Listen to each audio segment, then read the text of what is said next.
യിലേക്ക് പോകുന്നു. ശ്രീ ബാദുഷ, ഇപ്പോൾ ശ്രീ ശശീന്ദ്രൻ പറഞ്ഞൊരു കാര്യമുണ്ട്. ഇത് കൃത്യമായ പഠനമൊക്കെ നടത്തി, പരിസ്ഥിതി ആഘാത പഠനം ഉൾപ്പെടെ നടത്തിക്കൊണ്ടാണ് ഇതിന് കേന്ദ്രം അനുമതി നൽകുകയാണല്ലോ ഉണ്ടായത്. പക്ഷേ അത് കുറച്ച് വർഷം മുൻപാണ്. അതിനു മുൻപ് നടന്നിട്ടുള്ള ദുരന്തങ്ങളൊക്കെ അവിടെ നിൽക്കുമ്പോഴാണ് ഇങ്ങനെയൊരു അനുമതി നൽകിയത് എന്നത് അദ്ദേഹം എടുത്തു പറയുകയാണ്. അപ്പോൾ അത്തരം ഒരു വികസനത്തിലേക്ക് പോകുന്നതിൽ കുഴപ്പമില്ല എന്നല്ലേ അതിനർത്ഥം? ആ ഗ്രീൻ സിഗ്നൽ കൊണ്ട് അർത്ഥമാക്കുന്നത് അതല്ലേ എന്നാണ് അദ്ദേഹത്തിന്റെ ചോദ്യം. താങ്കൾ യോജിക്കുന്നുണ്ടോ? മാത്രമല്ല, എനിക്കറിയാം വയനാട് പരിസ്ഥിതി സംരക്ഷണ സമിതി ഈ വിഷയത്തിലൊക്കെ ഇടപെടുകയും അത് കൃത്യമായി നിലപാടെടുക്കുകയും ചെയ്തിട്ടുള്ള സംഘടന കൂടിയാണ്. ശ്രീ ശശീന്ദ്രൻ പറഞ്ഞതിനോട് ഞാൻ പൂർണ്ണമായിട്ടും യോജിക്കുന്നില്ല. അത് യോജിക്കുന്നില്ല എന്ന് പറഞ്ഞത് അദ്ദേഹത്തോടുള്ള കേവലമായ വിയോജിപ്പല്ല. വയനാട് പ്രകൃതി സംരക്ഷണ സമിതി ഇതിൽ കൃത്യമായ നിലപാടെടുത്തിട്ടുണ്ട്. അത് വെറുതെ എടുത്തതല്ല, അത് കൃത്യമായ അറിവിന്റെയും പഠനത്തിന്റെയും അടിസ്ഥാനത്തിലും അനുഭവങ്ങളുടെയും അടിസ്ഥാനത്തിൽ ഇന്ത്യക്കകത്തും പുറത്തുമുള്ള ഇത്തരം കാര്യങ്ങളിൽ അഭിപ്രായം പറയാനുള്ള വിദഗ്ധരുടെ കൂടി അഭിപ്രായത്തിന് ശേഷമാണ് ഞങ്ങൾ അങ്ങനെ ഒരു തീരുമാനം എടുത്തിട്ടുള്ളത്.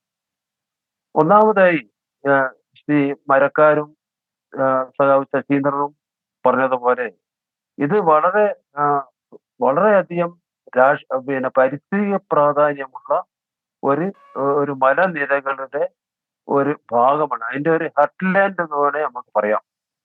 വാസ്തവത്തിൽ കാമ്പൽ ഹംപ് പർവ്വത നിരകളുടെ കിഴക്കോട്ട് ചെരിഞ്ഞ് നിൽക്കുന്ന കിഴക്കോട്ട് സ്ലോപ്പായിട്ടുള്ള ഭാഗത്തിന്റെ തെക്കേ അറ്റമാണ് മുണ്ടക്കൈ. അതേപോലെ തന്നെ നമ്മുടെ ചേമ്പ്ര പീക്ക് അതിന്റെ വടക്കേ അറ്റമാണ്. അതിന്റെ ഏതാണ്ട് മധ്യത്തിലായി വരുന്ന ഈ പ്രദേശം വളരെയധികം സൂക്ഷിച്ച് മനുഷ്യൻ കൈകാര്യം ചെയ്യേണ്ട പ്രദേശമാണ്. ഇവിടെയുള്ളതായ മഴയുടെ അളവ്, ഇപ്പോ ഉണ്ടായിട്ടുള്ള കാലാവസ്ഥാ വ്യതിയാനത്തിന്റെ ഭാഗമായിട്ടുള്ള അതിന്റെ മേഘസ്ഫോടനം പോലുള്ളതായ സംഭവങ്ങൾ, ഇതൊക്കെ കിഴക്കൻ സ്ലോപ്പിനെ ബാധിക്കുമ്പോൾ തന്നെ ഇതിന്റെ പടിഞ്ഞാറൻ സ്ലോപ്പിനെ പറ്റി നിങ്ങൾ എടുക്കൂ. ഇത് പോകുന്ന ആനക്കാംപൊയിൽ പ്രദേശത്ത് അവസ്ഥ എന്താണ്? ഇന്നിപ്പോ എൻ്റെ ഒരു സുഹൃത്ത് അവിടെ നടക്കുന്ന ഒരു കരിമ്പ് റിസോർട്ടിന്റെ സാറ്റലൈറ്റ് ചിത്രങ്ങൾ എടുത്തു തന്നു. അവിടെ പടിഞ്ഞാറൻ ചെലവിലുള്ള ആനക്കാംപൊയിൽ ഭാഗത്ത് മണ്ണേ ഇല്ല, വെറും പാറ കൂമ്പാരങ്ങളാണ്. നല്ല പൊട്ടാൻ തയ്യാറായി റെഡിയായി നിൽക്കുകയാണ് ആ പ്രദേശം.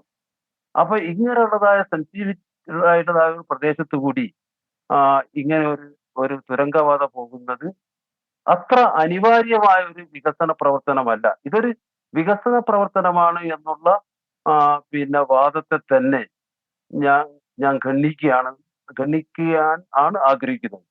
അത് കേവലമായ ഖണ്ഡനമല്ല.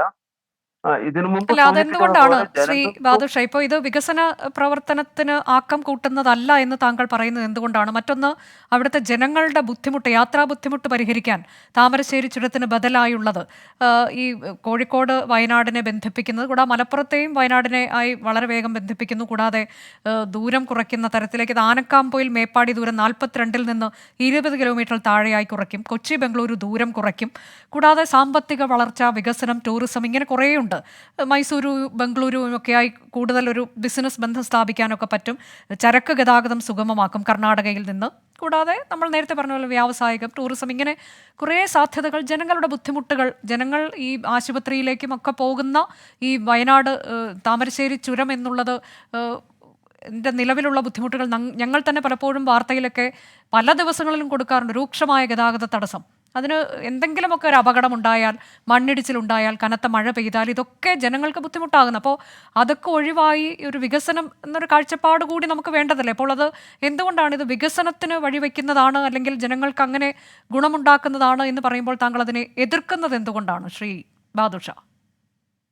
വയനാട്ടിലെ ആദിമ നിവാസികളുടെയും തോട്ടം തൊഴിലാളികളുടെയും 85% വരുന്ന കർഷകരുടെയും വികസനമാണ് വികസനമെന്ന് വിശ്വസിക്കുന്നവരാണ് നമ്മൾ. അവർക്കൊന്നും യാതൊരു ഗുണവും ചെയ്യില്ല.